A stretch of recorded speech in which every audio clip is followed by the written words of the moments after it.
Friends எல்லாரும் எப்படி இருக்கீங்க? இன்னைக்கு நம்ம சேனல்ல ஓவன் இல்லாம எலக்ட்ரிக் பீட்டர் இல்லாம சிம்பிளா ஒரு ஆப்பிள் பை ரெசிபி எப்படி பண்றதுன்னு பார்க்கலாம். இது வந்து ரொம்ப ரொம்ப டேஸ்டியான ரெசிபி, ரொம்ப ஈஸியாகவும் செஞ்சிடலாம். கண்டிப்பா நீங்க ட்ரை பண்ணி பாருங்க. ட்ரை பண்ணி பார்த்துட்டு உங்களோட எக்ஸ்பீரியன்ஸ் எனக்கு ஷேர் பண்ணுங்க. வாங்க இப்ப ரெசிபி எப்படின்னு பார்க்கலாம். இப்போ ஆப்பிள் பை பண்ணுறதுக்கு வந்து முதல்ல நம்மளுக்கு வந்து லெமன் ஜெஸ்ட்டு தேவைப்படுது. ஸோ அதை வந்து நான் ஷ்ரெட் பண்ணி எடுத்துக்கிறேன். இது வந்து ஒரு 1 டீஸ்பூன் அந்த மாதிரி தேவைப்படும். அதுக்கப்புறமா நான் வந்து கேக் டின் வந்து ரெடி பண்ணி வச்சுக்கிறேன். இந்த மாதிரி பட்டர் தடவிட்டு நீங்கள் பட்டர் பேப்பர் போட்டு ரெடி பண்ணி வச்சுக்கோங்க. மோஸ்ட்லி நீங்கள் சைட்ஸ் எல்லாமே கவர் பண்ணுற மாதிரி போடுங்க. அப்போ தான் வந்து உங்களுக்கு சைடில் வந்து ஹார்ட் ஆகாமல் அதுவும் சாஃப்டாக நம்மளுக்கு கிடைக்கும்.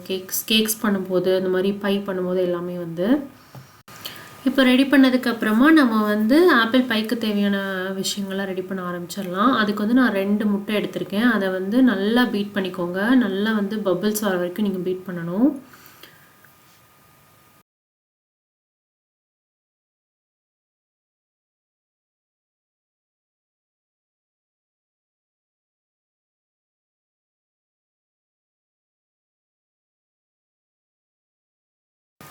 இப்போ பீட் பண்ணதுக்கப்புறமா 50 கிராம் நம்ம வந்து சர்க்கரை சேர்த்துக்கலாம். நான் வந்து ப்ரௌன் கலர் சுகர் எடுத்திருக்கேன். உங்களுக்கு வந்து ஒயிட் கலர் சுகர் தேவைன்னா நீங்கள் அது கூட எடுத்துக்கலாம்.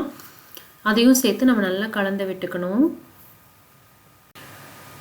அப்புறமா ஒரு 1/2 டீஸ்பூன் வந்து சால்ட் ஆட் பண்ணிக்கோங்க. அதையும் கலந்து விட்டுட்டு நம்ம 100 ml வந்து மில்க் சேர்த்துக்கலாம். அதுக்கப்புறமா நம்ம வந்து ஷ்ரெட் பண்ணி வச்சுருந்த அந்த லெமன் ஜெஸ்ட் அதையும் போட்டுட்டு நம்ம வந்து நல்லா கலந்து விட்டுடலாம். இதையே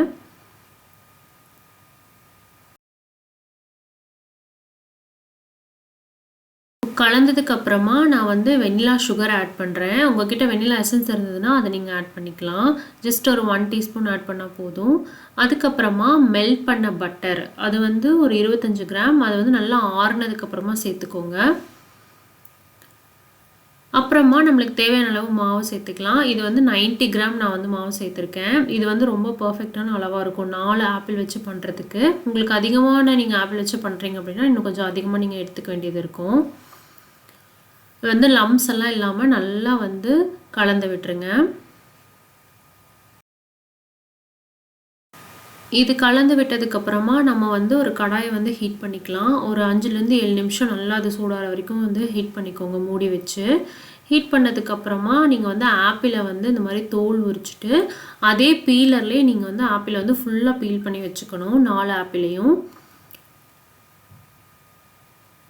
பேக்கிங் பவுடர் வந்து நம்ம பேக் பண்ணுறதுக்கு முன்னாடி ஆட் பண்ணால் போதும். ஆப்பிள் வந்து நீங்கள் முன்னாடியே இந்த மாதிரி பீல் பண்ணி வச்சிங்கன்னா அதோட கலர் சேஞ்ச் ஆயிரும். அதனால் ஆப்பிள் வந்து எல்லாம் பீல் பண்ணதுக்கப்புறமா தான் நான் வந்து பேக்கிங் பவுடர் ஆட் பண்ண போகிறேன்.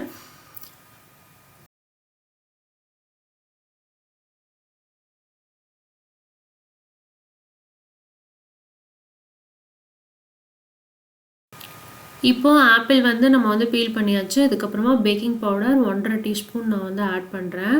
ஆட் பண்ணிட்டு அதையும் நல்லா கலக்கி விட்டுட்டு அதுக்கப்புறமா நான் வந்து நம்ம பீல் பண்ணி வச்சுருக்கிற அந்த ஆப்பிள் எல்லாத்தையும் இதில் சேர்த்துக்கலாம். எல்லாம் சேர்த்துட்டு அதுக்கப்புறம் நல்லா கலந்து விட்டுட்டு நம்ம வந்து பேக் பண்ண போகிறோம் இதை.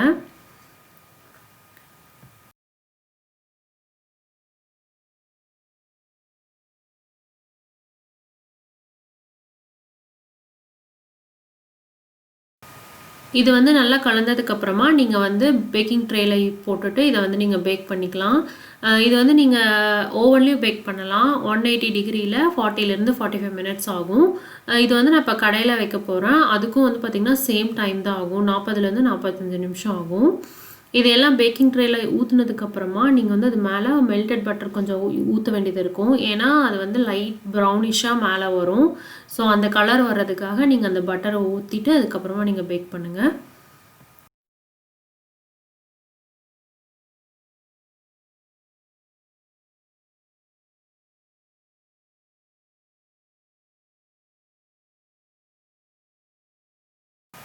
இப்போ நான் வந்து கொஞ்சமாக மெல்டட் பட்டரை மேலே ஊற்றிட்டு அதுக்கப்புறமா நான் வந்து அந்த கடாயில் வச்சுட்டு 40லேருந்து 45 நிமிஷத்துக்கு அப்புறம் நான் உங்களுக்கு காமிக்கிறேன்.